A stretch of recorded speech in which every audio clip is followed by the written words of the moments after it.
وما انت بمسمع من فی القبور، آپ نہیں ہیں سنانے والے جو قبروں میں ہیں۔ اور سورۃ روم میں اور سورۃ نمل میں تھا انک لا تسمع الموتى، بے شک آپ نہیں سنا سکتے ہیں مردوں کو، ولا تسمع الصم الدعاء، اور نہ سنا سکتے ہیں بہرے کو آواز، ان تسمع الا من یؤمن بآیاتنا، آپ انہی کو سنا سکتے ہیں جو ہماری آیتوں پر یقین رکھتے ہیں۔ آخری آیت سم الاموات کی وہ یہ آیت سمجھی جاتی ہے فاطر کی، وما انت بمسمع من فی القبور۔ جناب رسول اللہ صلی اللہ علیہ وسلم کی احادیث مبارکہ میں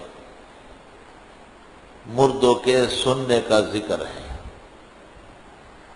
اور حدیث کے سب سے بڑے امام کائنات میں امام بخاری ہے، اور امام بخاری نے بخاری شریف میں کتاب الجنائز کے اندر باب قائم کیا ہے، باب ان المیت یسمع خفق النعال، یہ باب ہے کہ مردے جوتے کی آہٹ سنتے ہیں۔ اور ایک جگہ باب ہے باب ان المیت تتکلم وہی تکون علی اعناق الرجال، جنازے کے دوران مردہ بات چیت کرتا ہے۔ اس قسم کے ابواب سے یہ بات تو واضح ہو گئی کہ احادیث کا رجحان اور صحیح احادیث کی ترجیح سماع الموتیٰ کو ہے کہ مردے سنتے ہیں۔ جناب رسول اللہ صلی اللہ علیہ وسلم کی لسان نبوت سے پوری زندگی میں ایک دفعہ بھی ایسی کوئی حدیث صادر نہیں ہوئی جس میں آپ نے فرمایا ہو کہ ان الموتیٰ لا یسمعون، مردے نہیں سنتے۔ ومن ادعا فعلیہ البیان، قرآن کریم میں یہ آیت 3 جگہ آئی، نمل میں، روم میں، اب فاطر میں، ہر جگہ لا تسمع الموتیٰ، انک لا تسمع الموتیٰ، بے شک آپ نہیں سنا سکتے ہیں مردوں کو۔ یہاں فرمایا وما انت بمسمع من فی القبور، آپ نہیں ہیں سنانے والے ان کو جو قبروں میں ہیں۔ قرآن مجید میں بھی یہ نہیں آیا کہ مردے نہیں سنتے، بلکہ فرمایا آپ انہیں نہیں سنا سکتے۔ عائشہ صدیقہ کا انکار بخاری مغازی میں ہے، اس وجہ سے علماء کا ایک طبقہ یہ خیال رکھتا ہے کہ شاید مردوں کا نہ سننا یہ اصل ہے، اور اگر کہیں مردے سن چکے ہیں تو وہ معجزہ ہوگا، کرامت ہوگی، یا وہ احادیث مؤول ہوگی۔ سنا ہے کہ دارالعلوم دیوبند کے مفتی عزیز الرحمن یا مولانا رشید احمد گنگوئی یا مفتی کفایت اللہ اس خیال کے حامی تھے۔ ہمیں اس پر بھی اشکال ہے کیونکہ ان کے فتاویٰ اور تحریرات اس کے خلاف موجود۔ جمہور امت جن میں بیشتر صحابہ و تابعین ہیں اور سارے ائمہ حدیث، وہ فرماتے ہیں کہ مردے سنتے ہیں اور قریب سے قبر کے آنے والے کو سن سکتے ہیں، اور اللہ ان کو سنا دیتا ہے۔ اور آیت میں اسماع کی نفی ہے، سماع کی نفی نہیں ہے، اور اسماع کی نفی سے سماع کی نفی کا لازم آنا غلط قاعدہ ہے۔ عربی میں اس کی کوئی مثال محاورہ موجود نہیں۔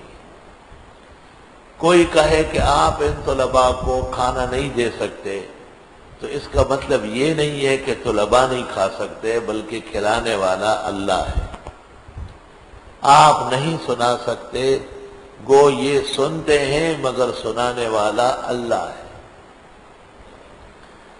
وہ کہتے ہیں کہ خدا تو لکڑی کو بھی سنائے، پتھر کو بھی سنائے، وہ خارج عن النزاع ہے۔ کلام موتا کے اوپر ہے نہ کہ مطلق جمادات پر ہے۔ یہاں ایک بات اور بھی سن لو کہ موت پر اعضاء معوف ہو جاتے ہیں۔ کان سننے سے رہ گئے، زبان بولنے سے رہ گئی، آنکھیں دیکھنے سے رہ گئی، ہاتھ چلنے سے، پیر اٹھنے سے، کوئی شک نہیں کہ موت نام ہے اعضاء کے معوف ہونے کا۔ لیکن مخبر صادق صلی اللہ علیہ وسلم نے جو دین لے کر کے آئے ہیں ان سے پتہ چلتا ہے کہ یہی جسد اور دھڑ قبر میں رکھے جانے کے بعد اس کو ایک گنا حیات ملتی ہے، جس کے بعد اس کو راحت ہوگی کامیابی کی صورت میں اور زحمت ہوگی ناکامی کی صورت میں۔ بخاری جنائز میں ہے ان العبد اذا وضع فی قبرہ اتاہ ملکان فیقعدانہ، صحیح مسلم میں ہے فیجلسانہ۔ بندے کو جو قبر میں رکھ دیا جاتا ہے تو فرشتے آ جاتے ہیں، وہ اس کو بٹھا لیتے ہیں اور پھر اس سے سوال جواب کرتے ہیں۔ برائے ابن عازب کی حدیث مسند امام احمد میں ہے، مشکات جنائز میں بھی حوالے سے ہے، ثم یعاد روحہ الی جسدہ، کہ مردے کی روح جسم کی طرف واپس کر دی جاتی ہے۔ اور امام ابو حنیفہ سے الفقہ الاکبر صفحہ 187 پر ہے، وعود الروح فی القبر الی الجسد حق وسوال منکر ونکیر فی القبر حق۔ روح کا جسم کی طرف واپس ہونا قبر میں ثابت ہے، اور منکر نکیر کا مردے سے پوچھنا یہ بھی ثابت ہے۔ یہ وہ فقہ اکبر ہے جو علاء الدین بیکندی نے شرح لکھی، اصل نسخہ وہی ہے۔